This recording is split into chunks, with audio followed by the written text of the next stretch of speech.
Hi guys! Magandang araw po. Another video po tayo ngayon guys. At ayan guys, makikita nyo guys, ako po ay busy. Nagluluto po ako ng time na yan guys. At ito yung anak ko is nagvi-video pa pala. Charot. Ayan po guys, kinis ng papa niya. Ayan, sobrang napakabait ni Gwen ngayong araw na to.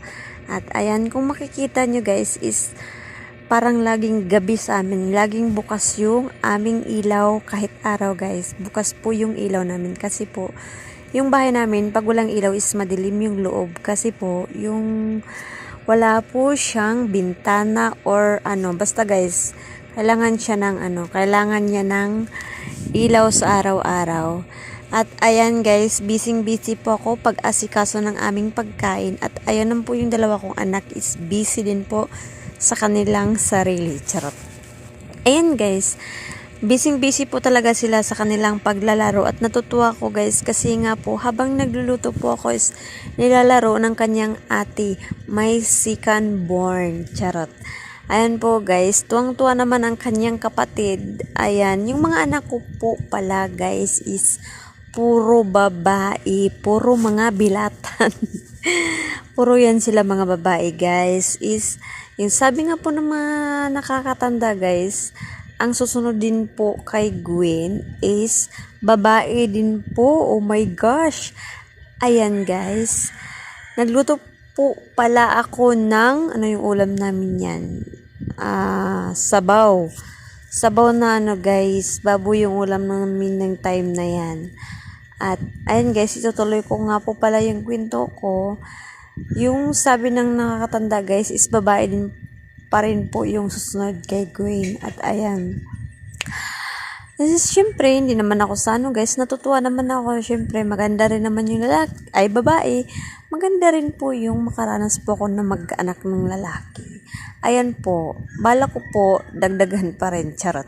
Sa hirap ng buhay guys, kailangan, hindi naman sa ano guys, sakto lang nakakain. Pero hindi naman natin maiwasan na hindi po tayo magkaanak ulit, lalo na po wala pa pong lalaki, char. Hindi po hinahanap-hanap ko po talaga yung ano, yung makaanak po ko ng lalaki. Ayan guys, kasi po yung anak ko guys is puro babae, mga bilatan guys.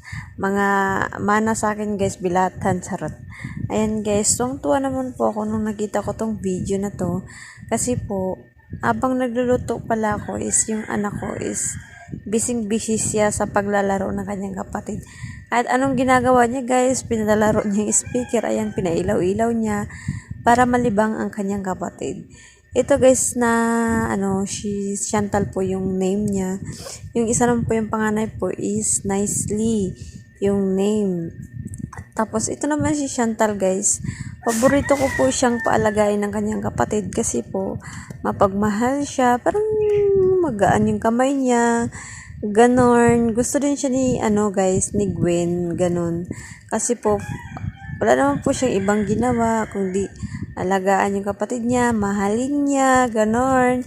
Yung isa ko kasing anak guys, yung panganay, parang mabigat yung kamay niya guys. Mabigat sa kamay siya, parang ayaw ni Gwen kasi guys na kinikis-kiss siya. Yung ate niya, mahilig din mag-kiss sa kanya kaya inaayawan niya yung ate niya. Ito naman si ate Chantal niya is inaalagaan lang siya, nililibang-libang, kung ano yung ginagawa sa sarili. Tingnan mo guys, kung ano-ano yung ginagawa niya sa sarili guys, para malibang yung kapatid niya, kaya gusto niya yung ate Chantal niya. Ayan guys, yung ginagawa niya guys is sisigaw-sigaw siya para ano guys, malibang lang talaga yung kapatid niya. Makakatrabaho po ako ng maayos pag andyan po siya kasi po naalagaan niya ng maayos yung kanyang kapatid. Ayan, tsaka nakatutok po talaga siya, hindi niya iniiwan, magbantay ng bata. Ayan, paborito niyang, at saka ano din siya guys, mahilig din siya sa bata, kaya siya talaga yung pinapabantay ko sa bata. At ayan guys, busy po ako, nagluto ako ng sabaw na baboy kasi po may nagbigay sa amin ayuda, char. Ayuda guys, binigyan kami ng aming lola. Nakaayuda si mother.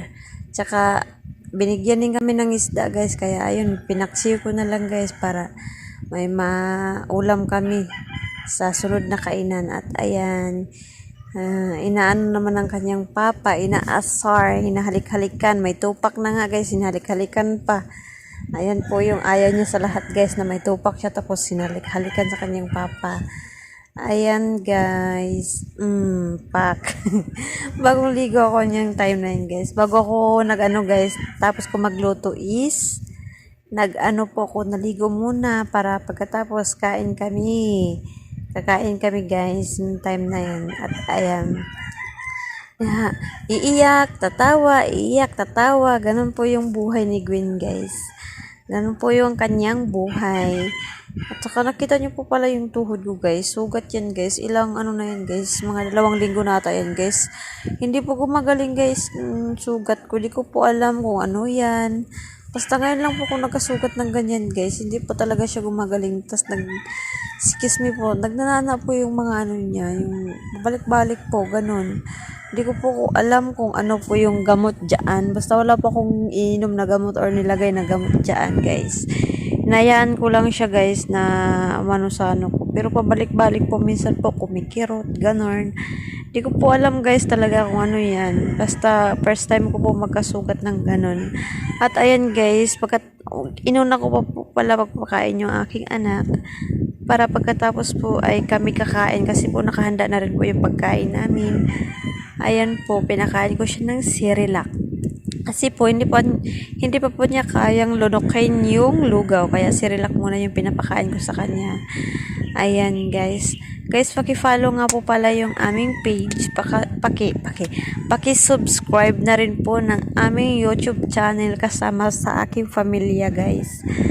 At ayan, thank you for watching, guys. Support niyo po pa. Charot. Nabubulol po talaga ako, guys. Support niyo po palagi yung aming mga video, paki-share and like, heart, star, sinabi lahat na. Guys, paki-support po lahat ng aming mga video guys. Tsaka ayan po, thank you for watching guys. Thank you.